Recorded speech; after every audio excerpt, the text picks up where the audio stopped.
So, having looked over the members' experiments within the organisation for the last sort of 60 years, so to review what role they've had and how they've been done, it looks to me like at the moment the members' experiments are really going from strength to strength.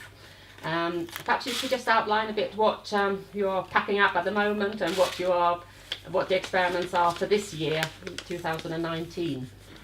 Okay, so this year we're actually offering people 4 experiments.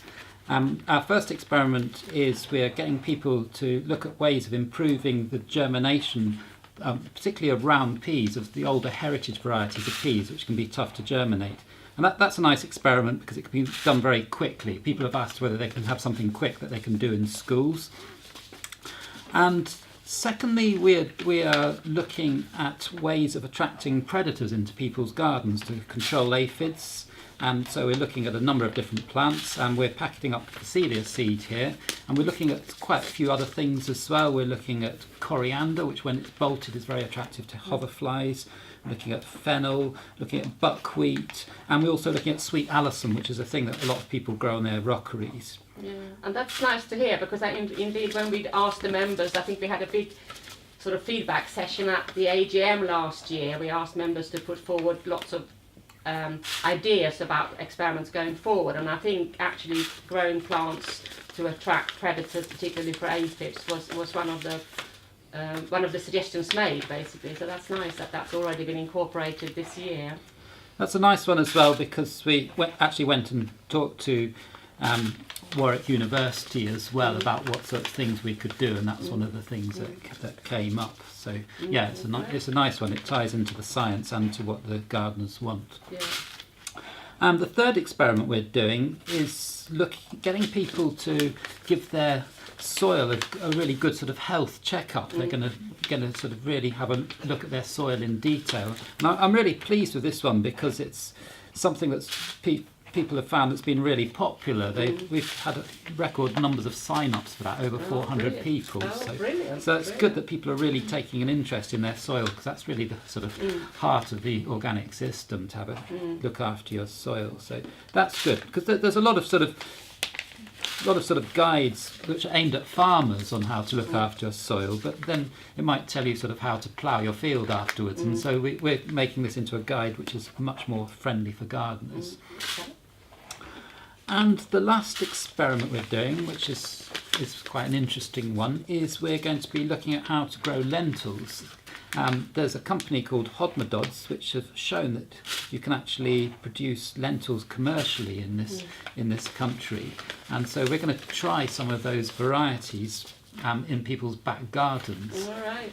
So we've actually got some quite interesting varieties. We've got a variety called Anicia, which is the sort of prized variety that's the Puy variety of lentils. And I never knew this, but apparently it's got protected status. So to have the Puy lentil label, it has to have been grown in a region of France with volcanic sort of soils, and it has to have been this variety. Yeah. So people can taste the difference between this special prize variety and perhaps something that's just been sort of imported and mass produced. Interesting. And then of course there's a massive interest at the moment in sort of producing your own, or domestically producing our protein, isn't there? Yeah. Which indeed was a big thing within the members' experiments in the 70s, wasn't it? There was a lot of this growing for self-sufficiency and growing your own proteins. And so that's nice, going back to that again, I think. There has been quite a bit of a sort of revival in the self-sufficiency for protein in the last few years. We've looked at field beans, and actually that was very interesting because we found that they produce twice the yield of broad beans in people's back gardens. So, and they're just as edible as broad beans then? They are. I would say, especially if you harvest them young, they're very sweet. The only drawback I'd say is that you get a lot more beans, so it's a bit more work to actually pod them. That's the only drawback. But so how does the scheme work today if you want to take part then? I know you've done some some great changes to the way they are administered today. Can you please explain a little bit about that? Well, traditionally it's been only open to members, and people get notified in the magazine in about October time, and then they have quite a period to sign up, and we encourage people to sign up online. That's the easiest thing. and then they get sent out their packs in the spring in time for them to have a go at growing their produce or taking a part in a survey, whatever they want to do. But one of the main changes we've made is just having a lot more feedback actually during the time of the experiment, so that people have actually got an idea of it's a sort of current thing that they're taking on. It's not that they get a pack and then they just see the results a long time later. They actually feel they're part of something. We're also encouraging people to take part on social media as well. So we put things up on Facebook.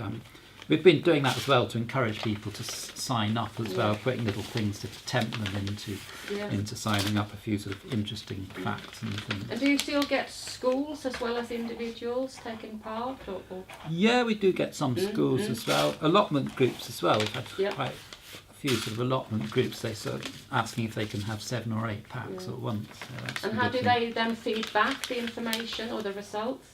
In a variety of ways. They can put it on social media. I still get people sort of sending me an email with a photograph as well. Sometimes I ask, is it okay? Do you mind if I put that on social media? It's a really good picture. So it's number of ways. But one of the things we've really seen is that a lot more people are feeding back online now. I'd say about 2/3 of the results come back online, so that's great because it comes back a lot more quickly. It also saves us having to type it all in again as well, so that's easy good to analyse. Yeah, so that's good both ways. And the results are mainly communicated through the organic ways. Is that? Yeah. And the report, isn't it, on the website? Yeah, we do a mixture of things. We send everyone who's taken part. We send them back a report, like a more detailed report individually, and we put the report on the website, and then we have more of the sort of headlines in the organic way, the sort of key findings as well. So yeah, there's a number of ways that you can look at it. Fantastic.